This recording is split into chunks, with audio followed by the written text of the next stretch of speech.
Amis internautes de Esaü Télévision, bonsoir à tous et bienvenue dans Foot Côté Jardin, votre émission sportive sur Esaü Télévision. Pour ce numéro, je reçois pour vous deux nouveaux visages. Il s'agit de Emmanuel Bio alias Manu Dibango, SG de Dynamo FC de Parakou, et de Claver Kounoudi, coach de Boa FC de Sinandé. Avec eux, on va discuter, on va décrypter ensemble la 22e journée de la Celtics League Pro. Ensuite de cela, vous aurez la réaction de quelques supporters à travers les cartons colorés ici. Il s'agit des supporters de Abeille FC qui ont opiné après la rencontre qui a opposé cette équipe à Loto Popo à Tchaourou. Et pour boucler avec Foot Côté Jardin de ce vendredi, je vous invite à suivre les immanquables du stade. Restez concentrés. Le débriefing, c'est après ceci.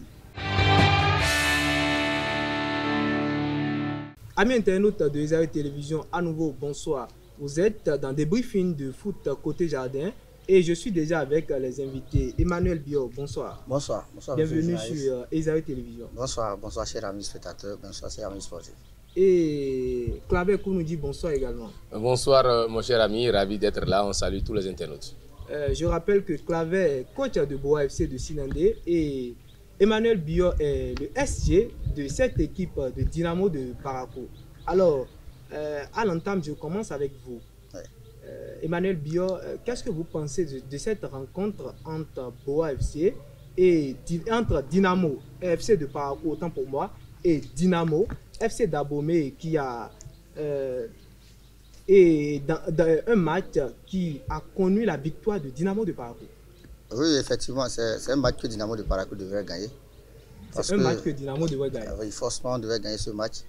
Parce que quand vous voyez la lutte du championnat, et actuellement nous sommes derniers au classement, et il fallait cette victoire-là pour qu'on puisse quand même recoller à l'avant-dernier, pour que quand même on puisse se relancer. Vu qu'on a eu déjà à changer de coach, il y a eu un petit changement il y a eu un petit changement au niveau du staff technique, de tout ce qui se passe au niveau de Dynamo. Il y a eu un léger changement. Donc, pour qu'on sache que réellement ce changement allait quand même apporter un petit peu de souffle à Dynamo, il nous fallait gagner ce match que Dieu nous a aidé à gagner. Un coup de pouce à Dynamo de Parakou. Alors, coach, de votre côté également, vous avez battu Buffle 1-0 du côté de Bemergue. Oui, après un match difficile, difficile à l'entame, difficile courant le match et difficile à la fin aussi parce qu'on a fini le match avec beaucoup de fatigue. Le Buffle, c'est une grosse équipe, c'est une grosse écurie et il fallait qu'on soit très concentré tactiquement en place pour pouvoir venir à bout. On avait besoin de ces 3 points après notre débâcle à Plahoué. On avait besoin de ces 3 points pour essayer de rester dans le timing qu'il faut parce que vous savez c'est une course de fond et personne ne veut se laisser distancer. Et voilà, donc par la grâce de Dieu, on a eu les 3 points, les enfants ont fait ce qu'il fallait et on ne peut être que content. On ne peut être que content. Alors, Manu, votre match n'a pas été du tout facile puisque on parle de Dynamo d'Abomey là, c'est pas une équipe prenable. Ils sont lors de cette journée, ils étaient 4e au championnat, au classement. Je pense Damis avait pris la tête, mais ils étaient bon. C'est une équipe du haut du classement qui est tombée sur une équipe comme Dynamo de Parakou qui est en train de lutter pour la relégation. Oui, on est en train de lutter pour la relégation.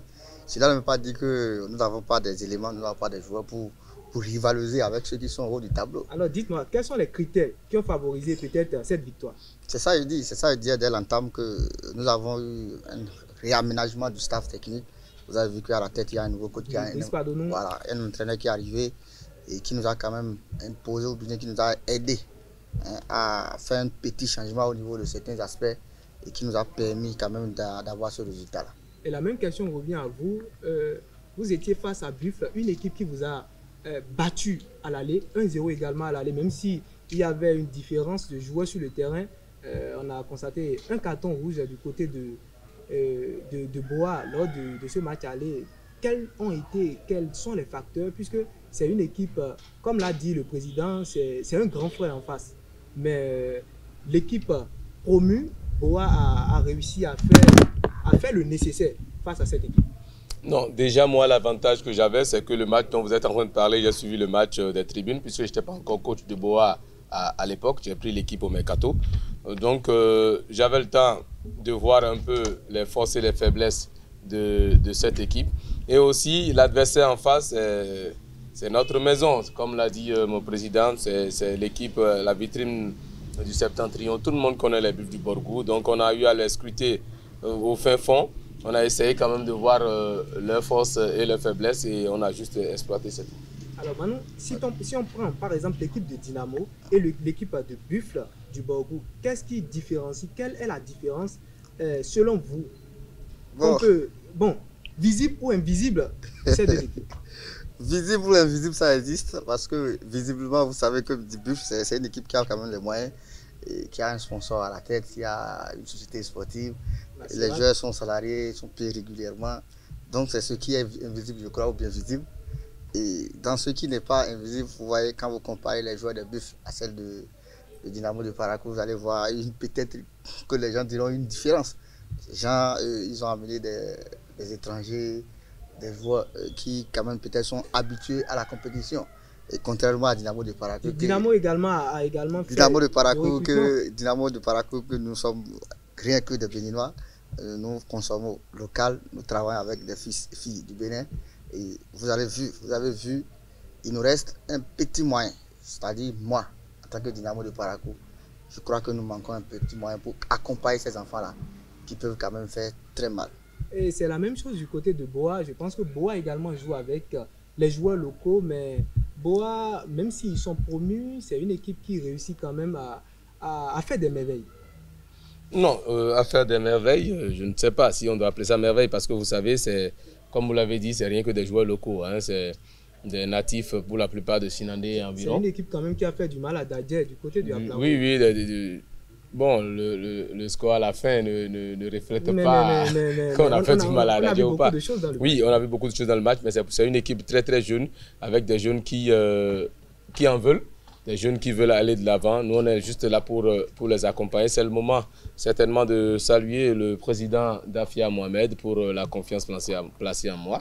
Et aussi un coucou spécial au coach Moussa Dogari pour tout ce qu'il a fait jusque-là. Et il n'y a pas de secret, de l'autre côté. C'est juste que les enfants, ils sont très jeunes.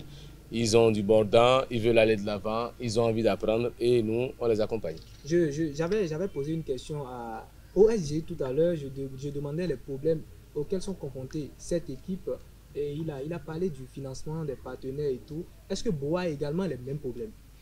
Bon, je ne suis pas la personne bien placée pour parler de ce qui est administratif du côté de Boa. Tout ce que je dirais va se limiter seulement au rectangle vert. Au rectangle vert. Manu, je reviens toujours à vous puisque c'est une équipe qui me tient à cœur. Quand on parle de l'équipe des conducteurs de Parakou, c'est une équipe historique également du département, de la ville et du nord, du Septentrion. Mais cette équipe peine vraiment et ça fait du mal de voir cette équipe derrière l'équipe de Real Sport. Qu'en est-il du mental de ces joueurs-là qui se lèvent chaque jour et qui se voient toujours dernier et voilà, et à 15 points, 15 points pendant que Dadia a 44 points là-bas? Écoutez, les joueurs même sont conscients, tous, le staff, les dirigeants, les joueurs même sont conscients de la situation. Et nous travaillons tous les jours et nous faisons des efforts pour que quand même on arrive à rester, pourquoi pas au haut du tableau. Ce qui est sûr, le championnat est encore en cours, on n'est pas à la fin. Et nous sommes en train de mettre les petits plats dans les grands. C'est vrai que c'est une grande équipe, c'est une équipe qui a déjà joué la première division beaucoup de fois. Et vous avez vu, les données ne sont pas les mêmes. Cette année, le format a changé et il va falloir que aussi les moyens changent. Alors, on n'a pas eu cet accompagnement-là, contrairement aux autres qui ont quand même eu des accompagnements au niveau de la mairie de Parakou, même si vous n'avez pas les fait sortir. Et voilà, nous sommes délaissés, quoi, voilà. Mais nous faisons en sorte que nous faisons avec les moyens de bord, nous faisons avec les subventions que... c'est le moment de remercier quand même le gouvernement de la rupture que le président met à la disposition des clubs. Nous faisons en sorte aussi avec les petits moyens que nous avons dans les poches et nous allons arriver. On va y arriver. On va y arriver ensemble, puisque je suis à Parakou également. Coach de Boa, comme je l'avais dit tantôt à l'entame, c'est une équipe qui fait des merveilles. Vous n'avez pas... Bon, je comprends, mais pour les supporters, depuis l'avènement de Claver Kounoudi, cette équipe a changé. Est-ce que c'est vrai? Et si vous l'acceptez avec moi, que c'est une équipe qui a changé, puisqu'on a vu un nouveau visage, on a vu des performances remarquables de la part de ces joueurs, qu'est-ce qu'il reste à corriger? Non, mais déjà, tout à l'heure, vous êtes à Parakou, vous voulez accompagner Dynamo. Pourquoi vous n'êtes pas à Sinandé, vous ne voulez pas accompagner Boa? Je suis parfois à Sinandé. Ah, ok, d'accord. Mais c'est pas facile. Ok, d'accord. Comme vous voulez accompagner Boa, je vais répondre à la question en disant simplement que, vous savez, il y avait un travail qui se faisait déjà. Il y avait un travail qui se faisait déjà, un beau travail. Et nous, on est juste venus pour améliorer l'existant. Et c'est ce qu'on essaye de faire chaque jour, apporter notre touche particulière pour que les choses puissent prendre corps réellement. Et comme je l'ai dit, le mérite, tout le mérite revient aux joueurs, aux joueurs pour leur capacité d'assimilation. Et comme je l'ai dit tout à l'heure, on ne peut pas parler de cette équipe de Boa sans faire un clin d'œil à celui-là qui a fait le travail pendant 3 ans avant que moi je ne prenne les rênes de l'équipe. C'est une équipe qui progresse à chaque fois. Voilà, c'est une équipe qui progresse à chaque fois. Donc, aussi un grand coucou au président qui s'échine matin, midi, soir. Il est toujours sur les stades. Hein? Voilà, pour que les choses puissent aller comme cela se doit. C'est une équipe qui n'a pas encore véritablement montré son vrai visage. Et le meilleur reste à venir. Le meilleur reste à venir. Alors, SG, oui. L'équipe de Dynamo de Parakou, hormis les financements, hormis le matériel, qu'est-ce qu'on peut corriger dans cette équipe? Puisque c'est une équipe qui joue parfois bien et parfois c'est une équipe qu'on méconnaît sur les stades. Oui, ce qu'il faut corriger, c'est toujours la même chose. Hein. C'est-à-dire, lorsque vous voyez que ces enfants-là jouent bien, il faut savoir que déjà, parce qu'un match de football, c'est la veille, c'est pendant et c'est après. Ouais. Alors, il ne faudrait pas ne pas faire avant et attendre pendant. Non. C'est-à-dire qu'il faut mettre les joueurs dans les conditions qu'il faut pour jouer un match, avant le match. Et vous allez voir, il y a certains matchs où, comme vous venez de le dire, il y a certains matchs où vous allez voir, ils sont bien déterminés. C'est comme par exemple le match de... Le match voilà. Face à Bomé. Et si je vous dis ce qui s'est passé avant et pendant... Vous pouvez me dire. Alors, vous pouvez me le dire. Donc voilà, donc il y a eu une motivation qui est venue là. Il y a une motivation. Les enfants étaient restaurés, hébergés pendant toute une semaine. Alors, on ne peut pas le répéter chaque fois parce que c'est les moyens. Monsieur, c'est les moyens. Voilà, donc si nous voulons le faire, il va falloir que nous trouvions un financement pour que nous puissions... Parce qu'actuellement, je ne vais pas vous mentir, les gens ne sont pas encore... On ne paie pas régulièrement les salaires. Alors, si vous ne payez pas régulièrement les salaires, il faut mettre le joueur dans les conditions... Selon la fédération, le salaire minimum d'un joueur est bien... 100 000. Voilà. C'est 100 000. Il a parlé de régularité. J'ai parlé de régularité. C'est étonnant d'écouter ça. Ah bon? Même au niveau du gouvernement béninois, il y a des travailleurs de l'État qui ne prennent pas le salaire. Donc nous, on n'a pas les moyens pour payer régulièrement les salaires parce qu'on n'a pas un sponsor, parce qu'on n'a pas une société sportive. Le football, ça se comprend, c'est également les moyens. Voilà, le football c'est les moyens. C'est pourquoi je dis, vous allez voir peut-être pas moments où les joueurs sont quand même dans des conditions pour jouer un match. Et par contre, il y a d'autres matchs quand nous-mêmes, en tant que responsables du club, lorsque nous sommes fatigués dans la poche, et ça va traîner un peu sur le terrain. Et je suis toujours avec vous. Et qu'en est-il des objectifs pour cette saison? Puisque je parle toujours du classement. Vous allez voir, cette saison, on avait des objectifs très clairs et ça reste toujours très clair parce qu'on voulait rester parmi les 9 premiers. Et c'est pourquoi je vous ai dit dans l'entame que le format du championnat a changé. Entre-temps, on jouait la Super League et la Ligue Pro. Oui. Voilà. Et cette année, les hommes nous ont amenés à faire beaucoup de matchs. Et normalement, on devait quand même pouvoir nous aider à cette heure-là. Nous avons déjà fini les phases d'aller. On devait quand même pouvoir, même si c'est au niveau de Certis Ligue Pro qu'on dit, on devait quand même encaisser les fonds. Nous, on se plaint chaque jour. Nous, on n'a pas peur de le dire. Alors, lorsque vous êtes sponsor d'un championnat, vous devez quand même pouvoir aider les clubs. Et jusqu'à l'heure là, on n'a pas encore reçu. Alors, malgré la cagnotte qui n'existe pas jusque-là, quel est l'objectif précis de cette équipe maintenant? On veut rester en Ligue 1. Maintenant, comme le dit... Est-ce que c'est possible? C'est bien possible, il reste encore 12 matchs. 12 matchs. 12 matchs, hein?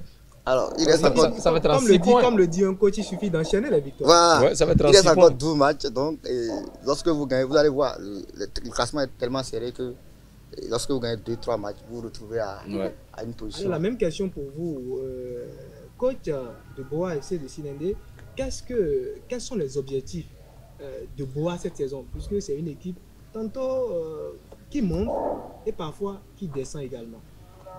Non, vous savez, et déjà, je vais faire un petit feedback et dire que quand vous prenez le classement du championnat, que ce soit de la zone A ou de la zone B, toutes les équipes qui sont en dessous des 9 premiers, à l'exception d'une ou deux ou trois, sont là où elles sont à cause des moyens financiers. Ce n'est pas parce que les joueurs là ne peuvent pas jouer. Comme l'a dit le SG tout à l'heure, si l'accompagnement suivait comme cela se doit à certaines équipes, vous allez constater que... Mais quand on prend le cas de l'Autopopo par exemple, l'Autopopo est bien financé, mais... Non, j'ai dit à l'exception d'une ou de deux équipes. Je les mets dans l'exception. C'est l'exception qui confirme la règle.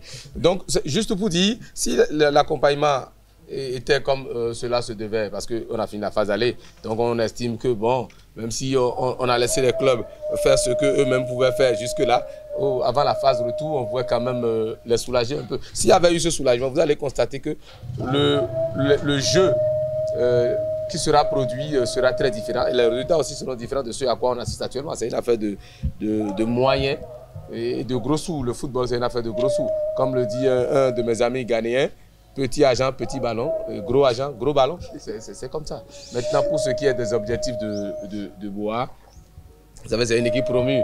Et quand vous venez... On ne demande pas beaucoup quand vous venez dans la jungle, vous essayez quand même, tant soit peu, de voir d'abord ce qui se fait.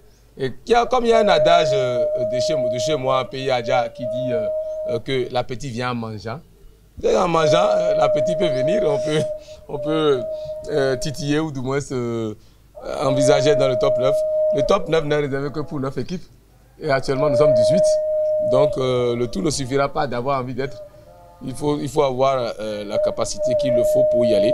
Et je crois que, bon, on va batailler comme toutes les équipes jusqu'à la dernière minute, histoire de voir au décompte final qui y sera ou qui n'y est pas. Et en parlant de bataille, on voit Dadje qui a chuté, mais cette équipe consolide sa place au classement. Il est en haut du classement. Est-ce que, selon vous d'abord, SG, en tant que spécialiste du domaine, puisque vous êtes toujours dans ce domaine-là, vous êtes dedans, il n'y a pas peu de temps, dites-moi, est-ce que vous pensez que cette équipe de Dadje peut toujours garder le top, garder le cap jusqu'à la fin de la saison? En tant que premier. Oui, ils peuvent le faire, ils ont les moyens pour le faire. Ils ont les joueurs, ils ont du financement. Alors ils peuvent le faire. S'ils ne le font pas, ce serait un peu, je ne dirais pas grave, hein, parce qu'ils ont pratiquement les joueurs qui sont en train d'évoluer, la grande partie a déjà fait la Ligue CAF, je crois, ou bien comment on l'appelle, la Coupe CAF. Donc ils ont déjà l'expérience de la Coupe CAF. Ils ont beaucoup d'expérience. C'est des joueurs qui ont de l'expérience. Donc ensuite ils ont les moyens. Donc ils peuvent réellement rester au premier du tableau jusqu'à la fin de la saison. Mais bon, il y a un mais dedans, le football, ce n'est pas de la mathématique. Moi, je dois voyager par exemple pour ma prochaine journée à Dadje et je ne vous dirai pas que je vais pour perdre. Donc je peux aller gagner Dadje là-bas. Donc c'est le football, c'est possible. La même question à vous pour boucler la partie des briefings. Dites-moi, Claver, est-ce que cette équipe de Dadje vous fait peur en tant que premier? Peur dans quel sens? Ça fait réfléchir. C'est une équipe, quand Dadje débarque sur le terrain, on se dit, voilà, c'est les vice-champions du Bénin, c'est une équipe qui a fait des merveilles. Également en Ligue des champions CAF.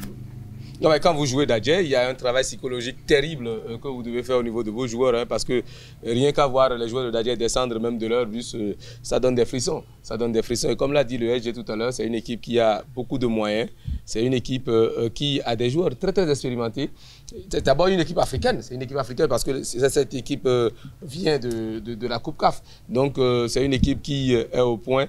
Et qui a été bien classé également. Voilà, qui a été bien classé également. Mais moi, je pense quand même qu'ils ont tout ce qu'il faut pour finir champion de la zone. Mais il y a des équipes aussi qui sont dans la zone qui ont tout comme eux Même si ces équipes n'ont pas des joueurs aussi expérimentés que les joueurs de Dadjer, qui pourraient aussi créer les troubles faits, parce que vous savez, un championnat, c'est beaucoup de matchs, et il reste encore 12. Et comme je m'amuse souvent à le dire à la fin de chacun de mes matchs, chaque match constitue une finale. Chaque match constitue une finale. C'est Ancelotti qui le dit. Et une finale, il ne faut pas la jouer, il faut la gagner. Donc, c'est sûr que dans la tête du SG de Dynamo actuellement, il faut aller gagner Dadjer. Et c'est possible, puisqu'on a vu... Non, dans le football, rien n'est impossible. Hein? Dans le football, rien n'est impossible. Merci à vous, Claver. Merci, Emmanuel Biot. Chers internautes, ce n'est pas encore fini, mais on marque une première pause pour suivre la réaction des supporters du Abeille à travers les cartons colorés. Les encourager aujourd'hui, vraiment, ils ont bien joué, c'est la chaîne qui n'a pas souri. Quoi. En général, le match a été bien déroulé, ça s'est bien passé. Il y a le fair play, mais du côté de l'Abeille n'a pas pu concrétiser les occasions puisqu'ils ont eu beaucoup d'occasions. Donc, je vais dire, surtout au côté de l'attaque, ça reste encore. Comme le dit-on, tant qu'il reste à faire, et rien n'est encore fait. Le match est bon, ils ont bien commencé, ils ont bien terminé. Mais aujourd'hui, nous n'avons pas la chance. Sinon, Abeille, il a présenté un bon match ce soir. Vraiment, chez moi, là, j'ai pensé beaucoup de choses. Surtout l'attaque là n'a pas fonctionné, l'attaque là, du tout. Du côté Abeille, c'est le défenseur central. Il a bien joué, je lui donne un carton vert. J'ai un défenseur, il a fait un bon match aujourd'hui. Comment on appelle, Kavamenga. Là, les cheveux, il a bien joué ce soir. Carton vert. Je donne un carton vert à toute l'équipe de Abeille. L'Auto Popo a bien joué, mais les coachs, c'est les coachs qui voulaient mal terminer le jeu. Avec son comportement, sa réaction. Quand on dit un coach, c'est le maître. Donc, il sait faire que le coach a monté les supporters. Ils ont été très agressifs envers les arbitres. Donc ce n'est pas bon du côté du coach. Le coach de l'Auto mérite un carton rouge. Parce que les trois va, il est trop agité. Je donne un carton rouge au coach. Amis internautes, retour au plateau. Vous venez de suivre la réaction des supporters de Abeille FC à travers les cartons colorés après la rencontre qui a opposé cette équipe à l'équipe de l'Auto Popo à Tchao. Et chers invités, vous avez suivi la même chose avec moi. Avant, je me suis adressé premièrement au SG. Maintenant, je suis avec vous, Claver. Dites-moi, qu'est-ce que vous pensez de ce que vous venez de voir? Non, mais j'ai vu beaucoup de choses. Hein. J'ai vu beaucoup de choses et les réactions, vous savez, c'est des réactions propres à ceux qui ont suivi le match. C'est eux qui ont suivi le match et c'est seulement eux qui peuvent vraiment donner leur avis par rapport à ça. Maintenant, déjà, dire ils ont donné le carton vert à ce défenseur d'Abeille. Si déjà votre défenseur est distingué, ça voudra dire que vous avez subi des choses. Parce que jusqu'à ce qu'on remarque une qualité à votre défenseur, c'est que les adversaires étaient très très virulents devant vos poteaux et qu'il a sorti le grand jeu. Donc que ça continue comme ça. Pas que les adversaires les attaquent chaque fois, que le défenseur continue toujours de sortir son épingle du jeu. On ne peut que le souhaiter ça comme bien. Alors Manou, oui. Vous avez également suivi la même chose que moi et que le coach. Qu'est-ce que vous pensez, vous? Oui, je vais aller dans le même sens que le coach parce que lorsqu'un défenseur est quand même l'homme du match, il faut savoir que vous avez quand même subi. C'est-à-dire il a enrayé beaucoup d'occasions de but, il a été présent dans tous les duels et donc ça lui a valu ce carton vert ou ces cartons verts. Donc ça veut dire qu'il a été présent et c'est rare de voir quand même un défenseur être parmi faire partie de l'homme du match. Alors pour l'instant, on a marqué une pause dans le championnat béninois, une pause même si c'est 10 jours. Qu'est-ce que Dynamo de Parakou prévoit pendant ces 10 jours-là? Oui, naturellement, il faut mettre d'abord les joueurs au repos parce que le repos fait partie quand même des capacités ou bien des qualités du joueur qui peuvent quand même impacter sur la performance du joueur. Alors nous avons mis les joueurs au repos pour 3 jours. Je crois qu'on devait reprendre lundi. Mais ils se sont reposés lundi. Hier aussi, je crois qu'aujourd'hui. Donc on va reprendre demain. par la Gradalla. Et nous allons quand même préparer le match de Dadje. De l'autre côté, vous jouez contre Dynamique. Dynamique, on reçoit Dynamique à Bembereke. Vous recevez Dynamique. Qu'est-ce qui est prévu pendant ces 10 jours-là? Parce que Dynamique également, même s'ils sont au bas du classement, ce n'est pas une petite équipe. Nous aussi, nous ne sommes pas au haut du classement. Nous sommes tous au bas du classement, nous sommes dans le même panier. Nous sommes dans le même panier. Et chacun de nous va essayer de tirer le drap de son côté. Nous, du côté de Boa, on a réaménagé notre calendrier. On a donné du repos aux enfants. Vous savez, la récupération elle est très importante dans le fonctionnement. Et on a essayé quand même de réaménager. On leur a donné 5 jours avec un programme individuel achalandé. Et pour que chacun, que je suis de très près en plus. Et voilà, donc on va reprendre vendredi. On reprend vendredi. Et pour se préparer pour la réception de Dynamique le mercredi. De Djougou. Ouais. Alors, la 22e journée de la Celtics Lico n'est pas seulement l'actualité. Dans le football béninois actuellement, on a également nos dames U17 qui ont créé l'espoir en battant sur un score cumulé de 5-0 l'équipe de la RDC. Qu'est-ce que vous pensez de la progression du football béninois sur tous ces plans-là? Quand on prend les dames, bon, déjà les hommes évoluent bien, les dames également, il y a un travail qui est en train d'être fait. Oui, le football, vous savez, le football, c'est les moyens.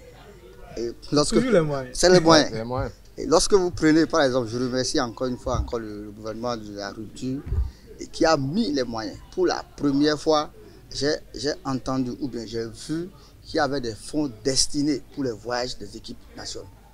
Ça, c'est quand même un grand changement. Et vous allez voir, actuellement, on n'a plus de problème de le joueur va venir, n'a pas billet d'avion, le joueur est bloqué quelque part, le joueur n'a pas passeport, le joueur n'a pas hôtel. C'est pourquoi je dis le football, c'est les moyens. Et le gouvernement de M. Patrice Talon a compris. Ils sont en train de mettre réellement les moyens.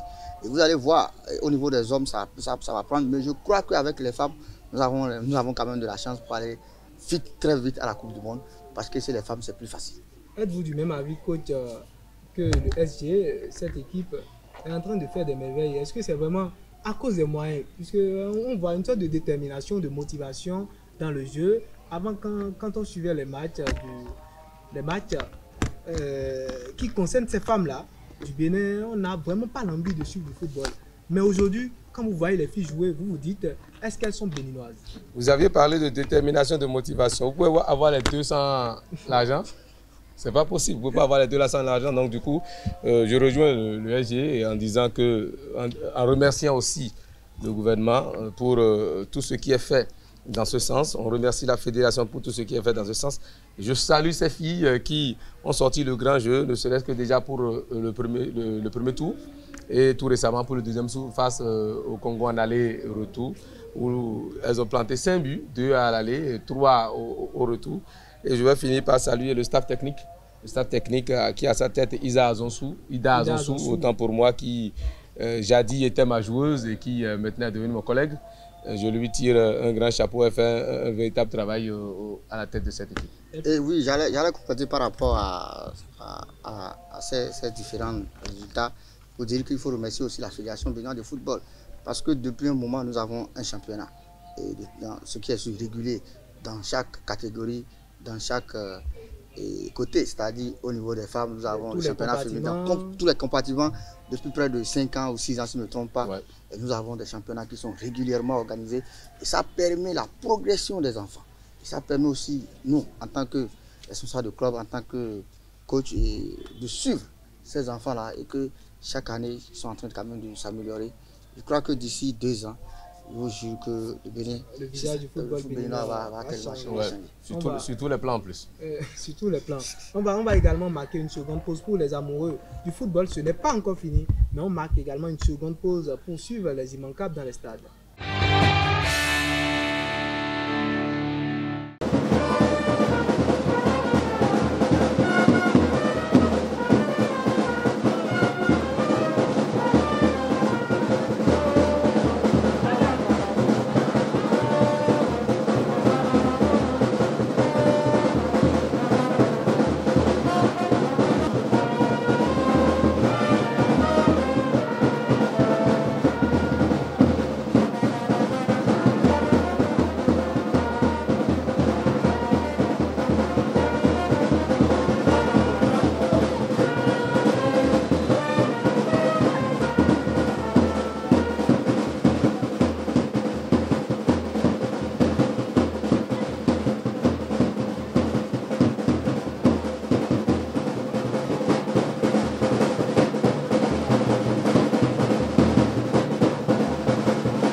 Retour une seconde fois au plateau. Vous venez de suivre également les immanquables du stade. Alors, Emmanuel Biot, qu'est-ce que vous pensez de ces images-là qu'on a réussi à capturer pendant, ou qu'on a réussi à collecter pendant ces 22e journées de la Celtics? Bon, c'est des images qui ne font pas quand même la fierté du football béninois. C'est des images qui ne donnent pas un bon visage à ce que la fédération fait, à ce que le gouvernement fait chaque jour. Sinon, les filets, par exemple, je crois que c'est la responsabilité des clubs qui reçoivent. Pas des arbitres. Pas des arbitres. Donc, je crois que bien avant un match de football, et à 13h ou à 2h avant le match, je crois qu'il y a un règlement qui stipule que vous devez quand même, le commissaire au match doit quand même aller vérifier les installations de l'équipe qui reçoit. Alors, si ce n'est pas fait, c'est à quelques minutes du lancement du coup d'envoi que nous voyons les arbitres en train d'attacher les filets, je crois que c'est déplorable. On a également dans les images vu une sorte d'agitation du côté du coach de Loto Popo qui a perdu son sang-froid pendant ce match, accusant à chaque fois l'arbitre. Je vais rebondir d'abord sur cet aspect de filet là. Moi, je me suis amusé un jour à poser la question à un des instructeurs des arbitres pour lui demander est-ce que le fait d'aller placer, arranger les filets, ça fait partie de l'échauffement des arbitres? Parce que je le vois maintenant sur pratiquement tous les stades. Cette question mérite un carton. Hein. À tous les stades, moi je vois, sur tous les stades où je suis passé, il y a toujours ce problème de filet. Il va falloir désormais qu'on achète des filets qui tiennent compte des intempéries, des filets qui tiennent compte de nos climats, parce que vous savez, les filets, quand on les laisse exposés au soleil et à la pluie, ça se détériore. Ou carrément avoir des filets spécialement pour les matchs et des filets pour les entraînements et les alterner. Sinon, à chaque fois, vous voyez des filets de loin, vous avez du noir et du blanc. Vous avez tendance à croire que c'est c'est la couleur d'origine des filets. Mais quand vous vous rapprochez, vous sentez que c'est avec des sachets noirs qu'on a attaché les filets par endroits. C'est pas beau, c'est pas du tout beau pour l'image de notre football. Maintenant, pour revenir à votre question, moi, je ne vais pas appeler ça de l'agitation. Je dirais simplement que chaque entraîneur a son état d'âme. Hein. Chaque entraîneur a sa manière de vivre le match. Vous savez, il y a des entraîneurs qui sont calmes, un peu comme à l'exemple d'Ancelotti. Il y a des entraîneurs qui sont chauds bouillants, comme Diego Simeone. Il y a des entraîneurs qui alternent les deux avec un peu plus d'humour, comme José Mourinho. Donc, c'est pour dire que c'est peut-être sa personnalité. Et l'autre chose, ça, c'est pas, bon, pour ne pas livrer des secrets, hein, je dirais simplement qu'il y a une manière aussi de montrer au juge central que, bon, on est là. Qu'il a intérêt à être impartial, il a intérêt à jouer du 50-50. Parce que par moment, on a tendance à penser que ça penche d'un côté, ou carrément, c'est fait à dessein pour déstabiliser l'adversaire, pour faire penser à l'adversaire qui a péri en la demeure. Donc en réalité, on réfléchit à une contre-attaque ou à une autre vérité offensive. À une contre-attaque ou à une autre vérité offensive. Dans les images, vous avez également vu un accrochage des deux staffs techniques du côté de Loto Popo et du côté de Abeille. Qu'est-ce que vous pensez de ces images? C'est la même chose. Vous voyez, l'entraîneur de Loto Popo, c'est un étranger, c'est un extraterrestre, comme vous avez l'habitude de le dire. Il devait quand même nous apporter quelque chose de plus. C'est actuellement ce que nous sommes en train d'observer. Moi, je parle en tant que secrétaire général, pas en tant que technicien. Il devait quand même être un modèle pour les entraîneurs béninois que nous sommes. Et ce que nous voyons là, je crois que c'est, excusez-moi le terme, je ne sens pas qu'au Sénégal, ils ont pu l'accepter. Donc moi je me dis, il y a des trucs qu'on ne doit pas accepter. Si réellement nous voulons que le football béninois décolle, il y a des choses que nous ne devons pas accepter. Et en image, vous avez vu, j'ai vu le coach, le doyen, Taïrou qui est venu. Il a répliqué encore mettre du feu dans lui.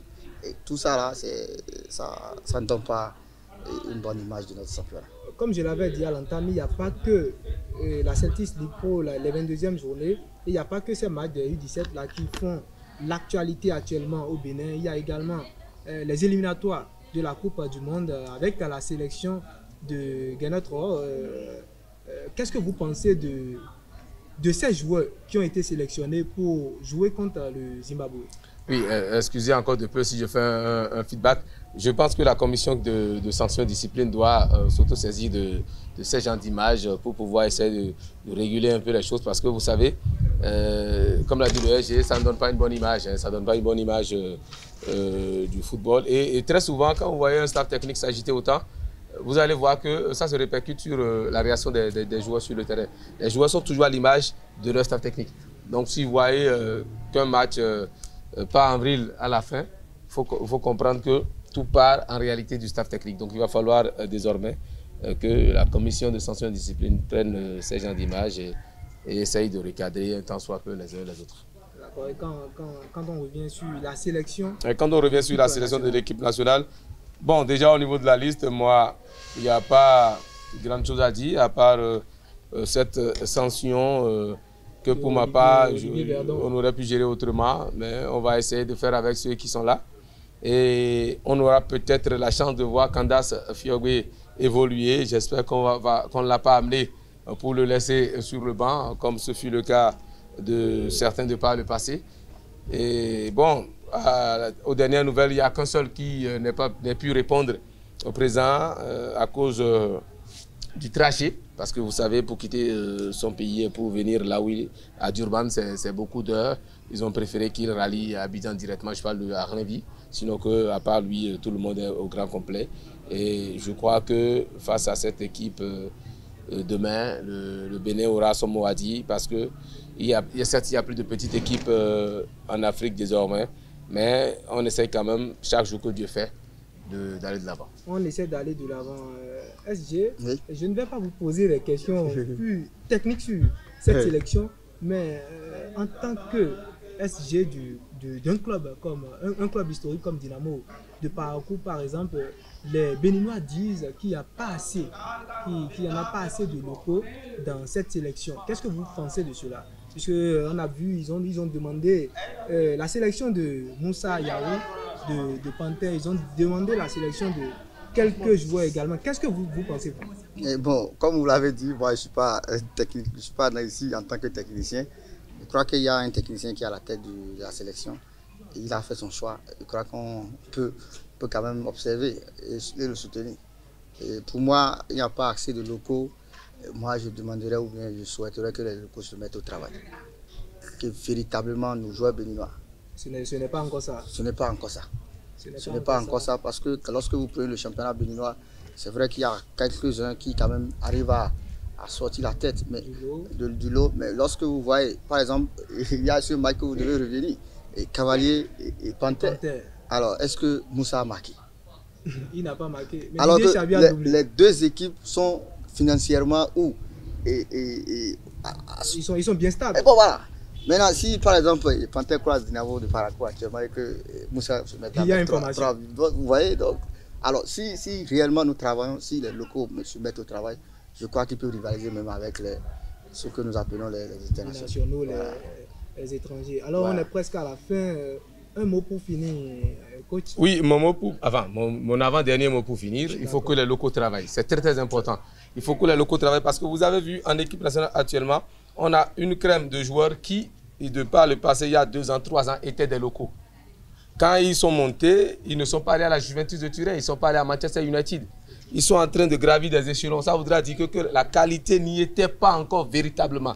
Donc il faut qu'on travaille vraiment pour prétendre à une sélection nationale. Et quand vous êtes meilleur buteur du championnat, il faut de la régularité. Il faut de la régularité. C'est quand vous arrivez à planter des buts à chaque match, peu importe l'adversaire, qu'on sent réellement que vous êtes un vrai renard de surface. Et vous devriez faire mieux que ceux qui sont là avant de prendre leur place. Ce n'est pas parce que vous faites déjà que vous allez prendre leur place. Il faut être mieux que ceux qui sont là.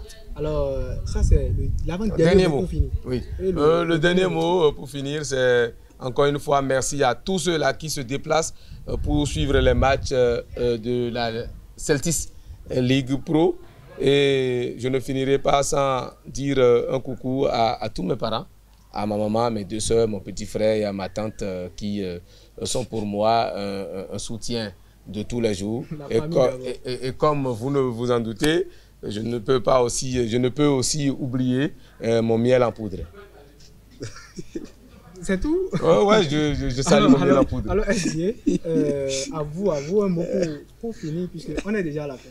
Oui, moi je vous dis déjà merci. Parce que je sais pas. C'est Esaü TV. Je remercie déjà Esaü TV qui m'a donné l'opportunité quand même de pouvoir m'exprimer ce soir. Et par rapport au championnat, je crois que nous avons encore du chemin. D'ici 2 ans, peut-être que nous aurons quand même de très grands joueurs qui vont quitter le Bénin pour aller signer au Barcelone ou bien au Real Madrid. C'est le souhait de tout le monde. Et je remercie aussi les supporters. Si on réussit à le faire au Sénégal, pourquoi pas au Bénin? Voilà, donc on va y arriver. On va y arriver et par la grâce d'Allah, on va y arriver. Par la grâce d'Allah, on va y arriver. Puisqu'on est un jeune, on est un carême. On est un jeune. Dieu va accepter les prières. Machallah. Merci à vous, Emmanuel Biot. Merci, Claver Kounoudi, d'avoir pris part, d'avoir partagé ce plateau avec moi.